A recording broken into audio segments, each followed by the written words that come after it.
Bonjour à vous les cryptonautes, je suis content de vous retrouver pour vous présenter mon top crypto pour le prochain bull run. Mais avant, pense à t'abonner et à lâcher un petit commentaire.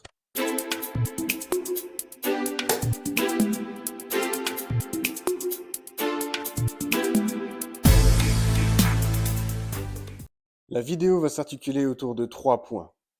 Le premier point, ce sont les impératifs, les crypto-monnaies que vous devez absolument avoir dans votre portefeuille afin de faire fructifier ce dernier. Le deuxième point, les narratifs. Les narratifs, c'est le récit qui façonne le futur des crypto-monnaies. Et il faut connaître ces narratifs pour investir au bon moment tel un sniper, pour pouvoir faire fructifier votre portefeuille. Et enfin, les interdits. Les crypto-monnaies à ne surtout pas avoir dans votre portefeuille, qui sont à bannir, sauf si vous voulez échouer. Commençons par les incontournables, les pierres angulaires de l'univers des crypto-monnaies. Je parle bien sûr de Bitcoin et d'Ethereum. Concernant Bitcoin, je vous invite à aller voir une vidéo où on vous explique pourquoi est-ce qu'il faut avoir du Bitcoin dans son portefeuille. Cette vidéo se trouve dans la playlist Les fondamentaux et s'intitule Le roi Bitcoin, inclinez-vous devant le leader du marché des crypto-monnaies. Deux propositions sont en cours de discussion afin de développer Bitcoin. La première est le BIP 300, la deuxième est le BIP 301. Ces deux propositions permettront de développer soit des sidechains, soit des drive chains sur Bitcoin. Si l'une des deux est appliquée, il faut bien penser que 90 à 95% des altcoins vont disparaître car n'auront plus aucune utilité. Des crypto-monnaies pourront être développées et créées sur le réseau Bitcoin et ainsi profiter de la sécurisation et de la décentralisation de la plus grande crypto-monnaie qui existe. Ethereum est un mastodon aujourd'hui. C'est la deuxième plus grosse crypto-monnaie capitalisée. Cependant, il faut comprendre que Ethereum a été créé par Vitalik Buterin parce que justement, les drive chains et les sidechains n'étaient pas disponibles sur Bitcoin. Grâce à Ethereum, on peut développer des smart contracts, de la finance décentralisée. Ethereum est un système d'exploitation. Il faut comprendre que grâce à Ethereum, plein d'applications peuvent fonctionner. Le système d'exploitation d'Ethereum est appelé l'EVM, Ethereum Virtual Machine. Quand vous entendez parler d'EVM, Ethereum Virtual Machine, c'est comme si vous entendiez parler d'iOS quand on parle d'Apple, ou d'Android quand on parle de Samsung. Ethereum était en proof of work et les développeurs ont réussi à le faire passer en proof of stake, ce qui est une prouesse jamais égalée encore actuellement. Ethereum a un gros coup à jouer sur ce bull run et sur le prochain bull run. Ethereum était une blockchain proof of work et est passée blockchain proof of stake. Elle est passée de inflationniste à déflationniste. Le nombre d'Ethereum lors du prochain bull run va diminuer petit à petit. Une fois les ETF Bitcoin acceptés, les prochains ETF à être acceptés vont être sur Ethereum. Comme vous le savez, les ETF permettent à des particuliers et à des professionnels d'investir plus facilement dans les crypto-monnaies. Donc Ethereum pourrait gagner en valorisation. De plus, son système de stacking permet un rendement entre 4 et 5%, en plus de la déflation, ce qui est plutôt un actif intéressant d'un point de vue spéculatif pour les investisseurs. Donc Bitcoin et Ethereum sont vraiment deux must-have à avoir dans votre portefeuille. D'ailleurs, sur cryptomonnaie.fr, nous allons mettre en place une stratégie où nous allons mettre à profit l'impermanent loss dans une pool de liquidité pour pouvoir accumuler du Bitcoin. Cette phrase, c'est probablement du chinois pour la plupart de ceux qui écoutent cette vidéo.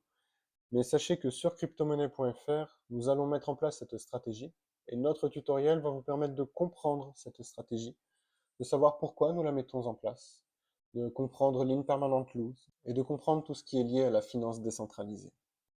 N'hésitez pas à nous rejoindre sur cryptomonnaie.fr si vous voulez mettre en place des stratégies pour faire fructifier votre portefeuille. Maintenant, explorons les nouvelles tendances et les récits qui façonnent le futur des crypto-monnaies. Dans un premier temps, on a les ZK-EVM. EVM, je vous l'ai expliqué tout à l'heure, c'est Ethereum Virtual Machine. ZK, quant à lui, signifie Zero Knowledge, sans savoir. Les ZK-EVM font partie des Layer 2 qui vont être développés sur Ethereum. Pourquoi? Tout simplement parce que Ethereum est une grosse machine et ne peut pas faire fonctionner toutes ses applications sans engendrer de gros frais ou de gros ralentissements du réseau. Nous l'avons constaté en 2017, nous l'avons constaté en 2021. En 2021, le narratif était le Layer 1, et notamment les Ethereum Killers. C'est pour ça qu'on a vu naître Avax, Near Protocol, Solana et bien d'autres. Aujourd'hui, toutes ces blockchains sont totalement obsolètes, voire inutiles. Les Layer 2 vont permettre l'émergence d'une nouvelle technologie permettant à Ethereum d'être beaucoup plus scalable, donc d'avoir plus de transactions à la seconde et d'être moins engorgé par des petites transactions. Pour faire simple, un ZKEVM, c'est comme si vous aviez envoyé votre conjoint faire les courses et que quand elle rentrait, vous lui demandiez combien ça a coûté et que vous notiez, par exemple, si ça a coûté 100 euros, vous notiez 100 euros en moins sur votre compte. Concrètement, vous n'avez pas besoin de savoir combien d'escalopes de dinde elle a acheté, combien d'escalopes de poulet elle a acheté. Mais par contre, vous avez besoin de savoir le total. C'est exactement comme ça que marche un ZKEVM. Un ZKEVM, c'est juste un ensemble de transactions qui va être basculé sur Ethereum, mais au lieu que chaque transaction soit basculée, c'est un total de transactions qui va être basculé. Grosso modo, Monsieur A a envoyé à Monsieur B a envoyé et a interagi avec Uniswap, mais tout ce qu'on sait, c'est le total, ça a coûté ça, et on l'envoie à Ethereum Virtual Machine. L'avantage que nous avons, c'est que toutes les personnes qui ont interagi avec des protocoles EVM compatibles, donc Ethereum Virtual Machine compatibles, ont payé des frais de gaz moindres parce qu'ils se sont réunis afin de payer ensemble des frais de gaz d'un ensemble de transactions. À savoir que sans ces ZKEVM, sans les Layer 2 qui arrivent actuellement sur Ethereum ou qui sont déjà là pour certains, j'ai déjà payé plus de 100 euros de frais pour une transaction sur Ethereum, tout simplement parce que le réseau était engorgé. Grâce au Layer 2, ce réseau devrait être désengorgé. À savoir que Ethereum risque d'absorber des Layer 2 dans son écosystème. Ethereum va également développer du sharding et d'autres applications permettant d'augmenter sa scalabilité. Cependant, pour l'instant, ce n'est pas encore d'actualité et je vois ça plus pour le prochain bullrun que pour ce bullrun-là qui va débuter en 2024. Numéro 2, nous avons la compte abstraction. La compte abstraction va vous permettre de personnaliser votre portefeuille privé. Alors là, je ne parle pas de lui mettre des jolies couleurs ou des petites banderoles ou quoi que ce soit. Je parle vraiment de personnalisation qui vont être utiles pour l'utilisation de votre portefeuille privé. À l'heure actuelle, quand vous avez un portefeuille privé, si vous perdez vos 12 mots, vous n'avez plus accès à votre portefeuille. C'est ce qui fait peur. Et c'est ce qui a créé les faits divers qu'on a tous entendus d'un monsieur qui a perdu sa clé privée, qui ne peut pas débloquer des millions qu'il posséderait en Bitcoin. Grâce à la compte abstraction, vous pourrez déverrouiller votre portefeuille grâce à un mot de passe, grâce à du social identification, ou peut-être en contactant un autre portefeuille, ou tout ce que vous pouvez imaginer. Vous pouvez même changer vos clés privées toutes les 3 heures, tous les 15 jours, tous les mois, afin d'augmenter votre sécurité.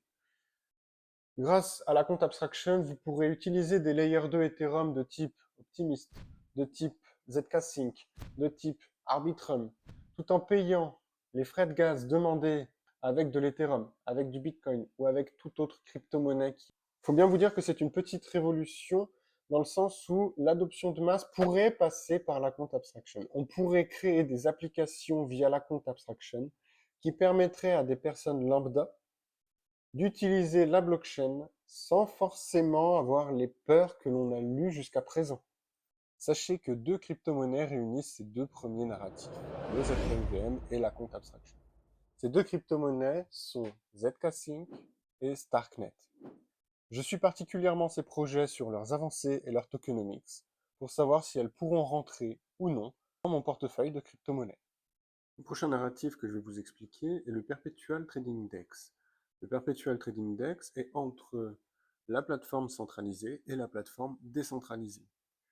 Cela permet de réunir les avantages de l'un et de l'autre. Sur la plateforme décentralisée, vous possédez vos propres crypto-monnaies. Par contre, dès que vous faites un échange ou dès que vous interagissez avec une plateforme décentralisée, cela vous coûte cher en frais, notamment si vous êtes sur la blockchain Ethereum. Cependant, si vous intervenez sur un échangeur centralisé, les frais de transaction sont très bas. Vous avez accès à du levier, vous avez accès à des ETF, vous avez accès à des futurs.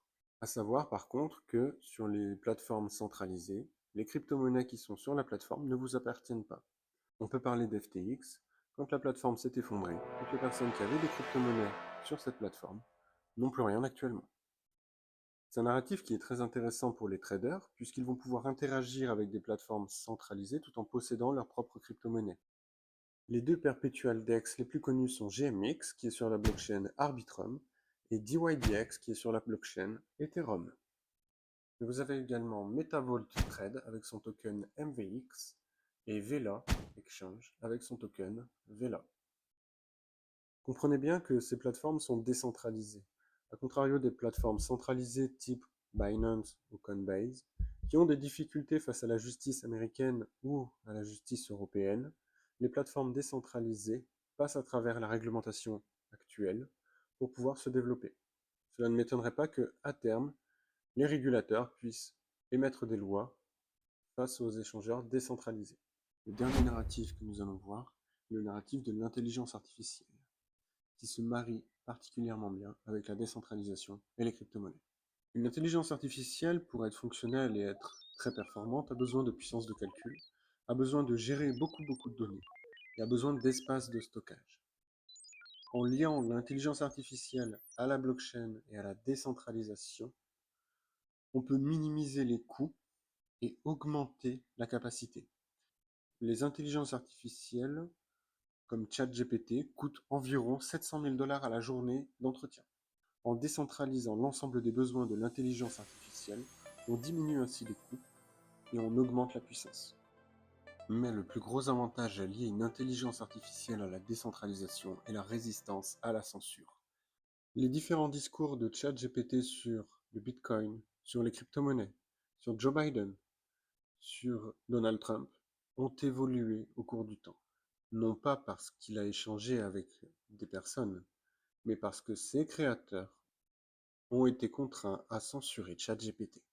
Pour aider à la décentralisation des intelligences artificielles, deux crypto-monnaies sortent du lot. On a BitTensor avec le token Tau et Akash Network avec leur token AKT. Pour l'instant, la tokenomics ne me plaît pas et ces crypto-monnaies ne sont pas encore dans mon portefeuille. Cependant, elles devraient pouvoir y rentrer si une occasion se présente d'ici 2024. Terminons en parlant des crypto-monnaies à éviter absolument dans votre portefeuille. Tout d'abord, les memcoins. Vous connaissez déjà mon point de vue sur eux. Les memcoins sont basés sur un biais cognitif appelé la théorie du survivant, comme je l'ai expliqué dans une précédente vidéo. Investir dans des dizaines de memcoins pour espérer avoir un gain important est trop risqué. L'argent investi aurait pu être mieux placé sur des crypto-monnaies bien plus stables comme Bitcoin et Ethereum, certes avec un multiple moins grand, mais un multiple assuré. Ensuite, parlons des forks de Bitcoin. C'est important pour vous que je vous informe à ce sujet car, comme je vous l'ai dit en début de vidéo, la proposition BIP 300 et BIP 301 pourrait potentiellement entraîner un fork de Bitcoin. Je ne l'espère pas, mais une grande propagande est en cours actuellement. Et si Satoshi Nakamoto ne sort pas du silence, il y a de grandes chances que BTC soit forqué sous peu. La plupart des forks de Bitcoin n'ont pas apporté de réel avantage aux investisseurs. Ils n'ont pas réussi à obtenir le consensus de la triade qui dirige actuellement Bitcoin. Bitcoin Cash, Bitcoin Gold, Bitcoin Proof of Stake ne sont que des imitations de faible qualité.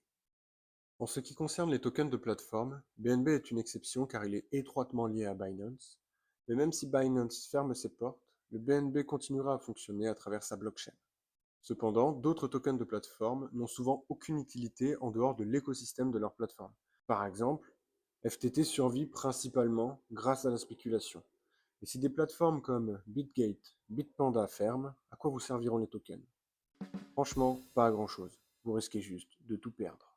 Ensuite, passons aux tokens de Farm and Dump, mes favoris en termes de profit. Cependant, ils ne servent pas à grand chose dans votre portefeuille. Ces tokens sont généralement liés à des AMM. Par exemple, nous avons le Cake de PancakeSwap, nous avons l'ASH d'HSwap, le Stripe, le Bifrost. Même le Uni de Uniswap ne sert pas à grand chose.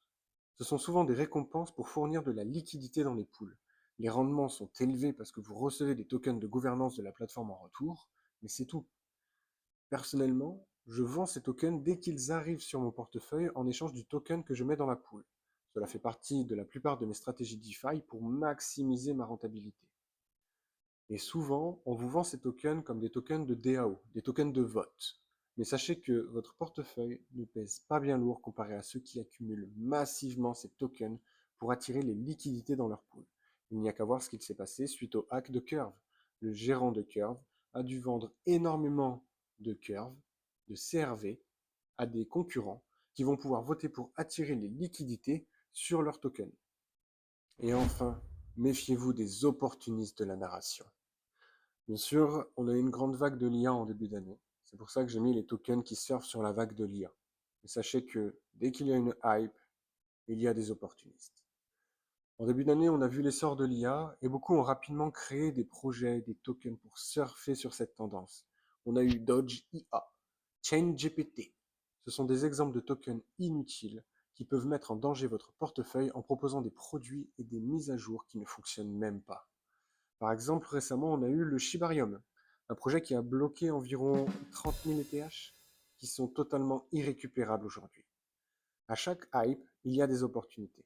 Étudiez bien les projets, c'est très important. Lors du dernier bull run, un projet inutile comme SafeMoon est né. Puis ensuite, on a eu Mars Moon, Elon Moon, Dodge Moon, etc., etc. Prenez le temps d'examiner les crypto-monnaies que vous ajoutez à votre portefeuille. C'est essentiel. En conclusion, Bitcoin et Ethereum demeurent incontestablement les deux piliers majeurs de toute stratégie d'investissement en crypto-monnaie. Bien que leurs multiples soient moins élevés, ils offrent une stabilité essentielle, surtout si vous débutez dans l'univers des crypto-monnaies. La clé dans un premier temps est de ne pas trop se diversifier, mais plutôt de se concentrer sur ces deux valeurs qui sont sûres. Nous avons également abordé l'importance de rester à l'affût des nouvelles technologies.